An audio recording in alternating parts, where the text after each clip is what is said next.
Back to my channel বিন্দাস বালা। আজকে রান্নাঘরের এই পুরো প্রিপারেশনটা দেখে বুঝতে পারছো, রান্নাঘরের পুরো ব্যাপারটা দেখে, যে আজকে একটা রান্নার ব্লগ আসতে চলেছে। ইয়েস, আজকে আমি একটা রান্নার ব্লগ করছি আর অনেকদিন পরই করছি। দেখো, যেরকম দেখতে পাচ্ছ, কড়াইতে আমি সর্ষের তেল দিয়ে দিয়েছি। এই দেখো, তেলটা একটুখানি গরম হোক। তো আজকে আমি করব একটা নতুন রেসিপি, সেটা হচ্ছে গলদা চিংড়ির রেসিপি।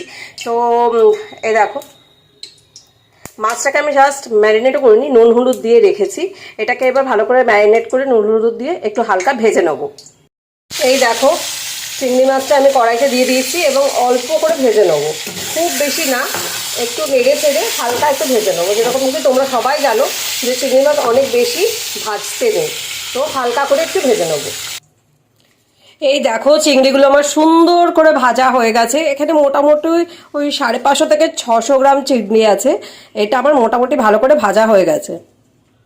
এবার আমি ফোড়নে দেবো 2টো ছোট এলাচ, সঙ্গে দেব এই যে দুটো আমি এখানে দিচ্ছি তেজপাতা, 2টো শুকনো লঙ্কা আর দারচিনি, একদম একটুখানি, খুব বেশিটা রিচ হবে না। যেই তেলে ভেজেছিলাম মাছগুলো, সেই তেলেই এই রান্নাটা হবে।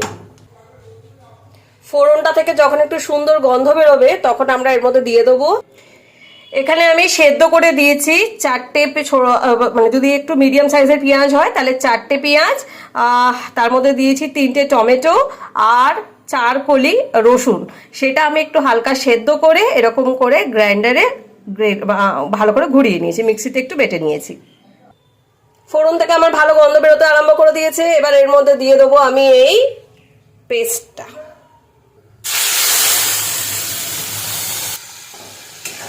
পেস্টটাকে দিয়ে ভালো করে এটা কষাতে হবে।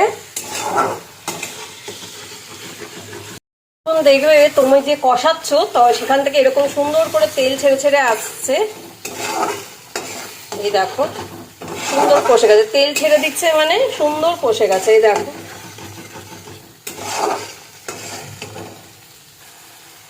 ঠিক সেই সময় দিয়ে দেবে হলুদ গুঁড়ো,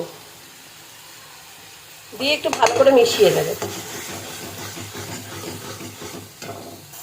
এরপর এর মধ্যে দেবে সামান্য নুন, দিয়ে ভালো করে নেড়ে চেড়ে নেবে।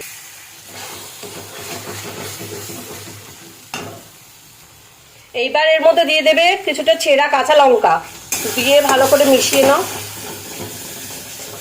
একটা কথা তোমাদের বলে রাখি, এই রান্নাটায় কিন্তু একটুও জলের ব্যবহার হবে না, একদম সিম্পল, কিছু মশলাও লাগবে না, খুব সামান্য কিছু মশলাতেই এই রান্নাটা হয়ে যায় এবং এটা ভীষণভাবে টেস্টি হয় খেতে।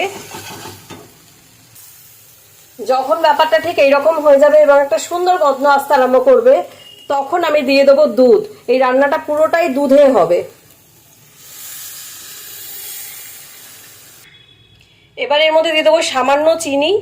একটু এই যে রান্নাটা, এর মধ্যে একটু চিনি দেওয়াটা দরকার, কারণ এর মধ্যে কোনো মশলাই পড়ছে না, যেমনটা আপনারা দেখতে পাচ্ছেন।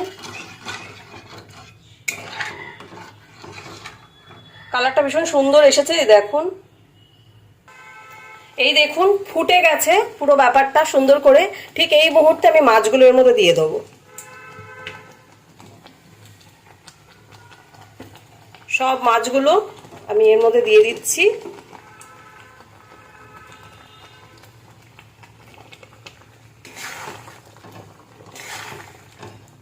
একটু ফুটতে দেবো মাছগুলো দেওয়ার পর।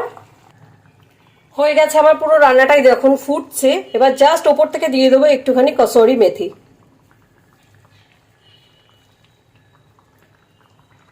কমপ্লিট হয়ে গেল আমার রান্নাটা।